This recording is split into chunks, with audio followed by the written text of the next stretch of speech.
Sa Panabo, Davao del Norte. Sir, totoo po ba na naging member siya ng Ilaga? Hindi ano. Hindi. Yung tad-tad lang. Hindi rin. Ano lang yun, pangyabong niya lang yun. Siyempre, kasama sa kwento yun.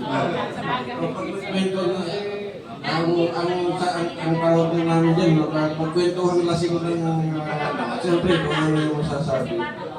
Pero kaya naging Pero alam niyo rin po, sir, yung pulahan. Naging mabait si Tatay Tigo, record to nagagalit sa Tatay Tigo.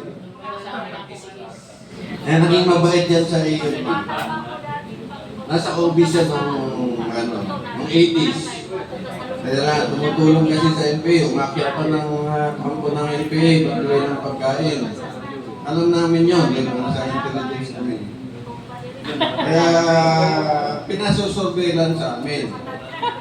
Pinasusurveillance yan sa amin. Dalawa silang lawyer ng club, free legal assistance group. Dalawa lang silang matigas na lawyer sa club. Si Atty. Dodong Orgulio, yun ang close friend niya. Sa ano pa sila, yung rights lawyer. Ang problema, na matay si Dodong Orgulio, ang pinag-inalaan na pumatay ng armed forces. So, pinaimbestigahan. Kami rin ang nag-imbestiga para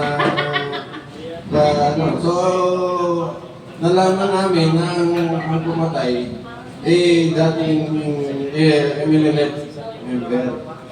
Ang problema nila, kasi yung kaibigan ni Tatay Tigo na NPA, ang MNLF galit naman sa NPA.